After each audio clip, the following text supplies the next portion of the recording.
I always feel good when I'm with Wilder. Is it because pleasures don't cling to him? He's selfish without being grasping. Selfish in a totally unbounded and natural way. There's something wonderful about the way he drops one thing and then grabs for another.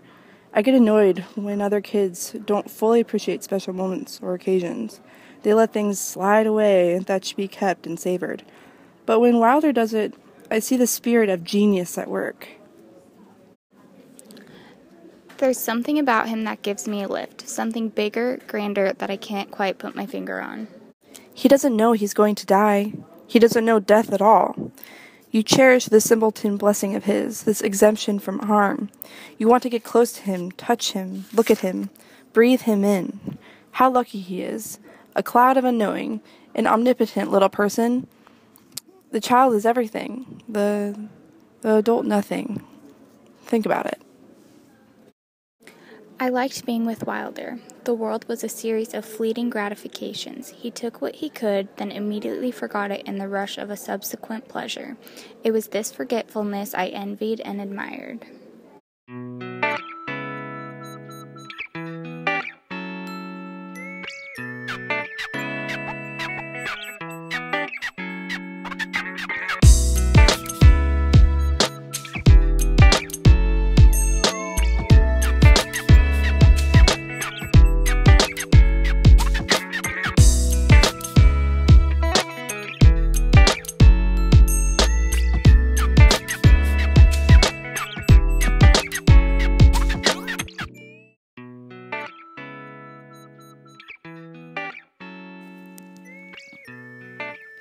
Babette has the careless dignity of someone too preoccupied with serious matters to know or care what she looks like.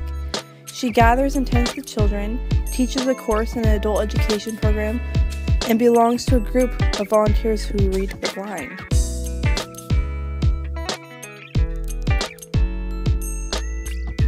The point is that Babette, whatever she is doing, makes me feel sweetly rewarded, bound up with a full-souled woman. Babette and I share everything.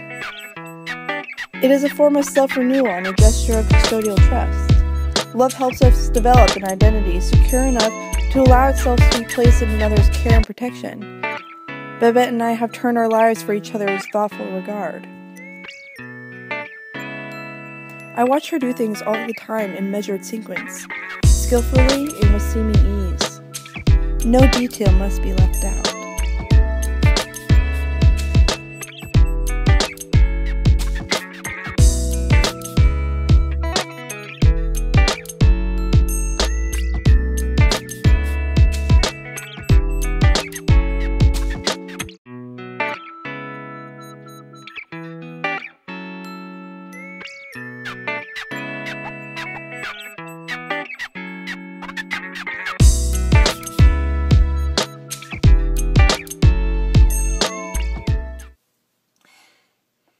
Jack says Babette is someone who confides, so this is me confiding. The theme of this story is my pain and my attempts to end it. I don't know exactly when it started. I thought I was going through a phase, like middle age or something. I thought the condition would go away and I'd forget all about it, but it didn't go away. I began to think it never would.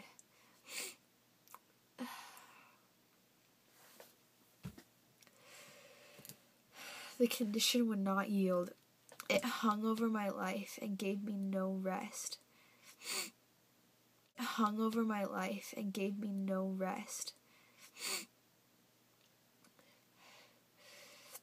I'm afraid to die. I think about it all the time. It will go away. It haunts me. I can't get it off my mind. I know I'm not supposed to experience a fear so consciously and so steadily, but what can I do? It's just there. I feel isolated, helplessly desperate, but I can't sidestep a problem so big. I've been afraid for more than half my life.